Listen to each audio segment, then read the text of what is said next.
The statements we're about to show you are from the Holy Quran, and is said to be the official, unchanged, pure word of God, revealed over 1400 years ago. Claiming to be the word of God is a heavy statement, and without proof, or if a single contradiction is found within the book, the apparent word of God will be proven false. So without further ado, let's put the book to the test. In the 23rd chapter, titled The Believers, from the 12th to the 14th verses, God is said to give a detailed description of how the human being is formed. It begins by saying, "We then placed him as a sperm drop in a place of settlement, firmly fixed. Then we made the drop into a alaqa." We will translate this word very soon. "And then we changed the alaqa into a lump. Then we made out of that lump into bones. And then we clothed the bones with flesh. Then we caused him to grow and come into being and attain the definitive human form."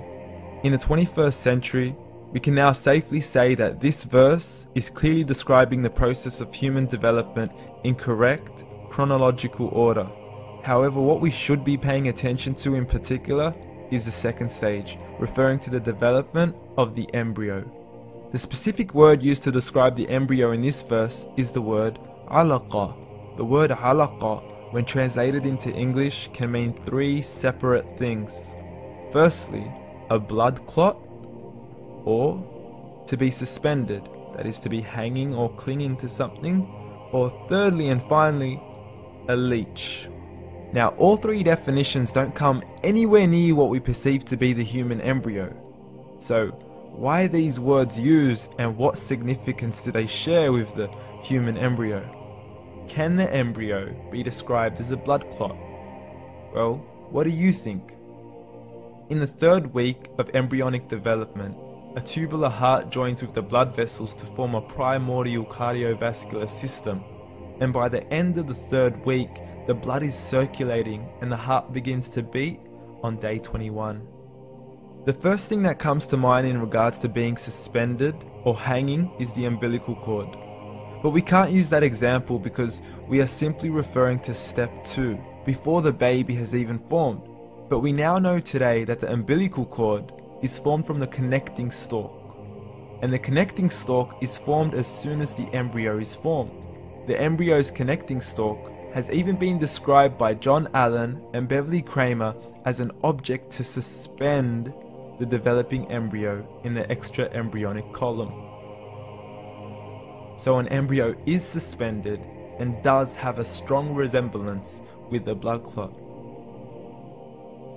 What on earth would an embryo have to do with a leech? Figure A shows the structure of an embryo at 25 days. Figure B shows a leech. Now please note once again that the embryo in this stage is no greater than the size of a kernel of wheat. This is an X-ray of the embryo at 22 days. This is the internal structure of a leech. It's mind-blowing stuff, but you still haven't seen anything yet. This is the head of the embryo at 22 days. The detail you are seeing right now is absolutely impossible to be seen with the human eye and can only be seen with a microscope. This is the back end of a leech. There's no other words used to describe this other than mind-blowing. The pictures we have shown you are impossible to be seen with the human eye or even to be predicted by the human mind.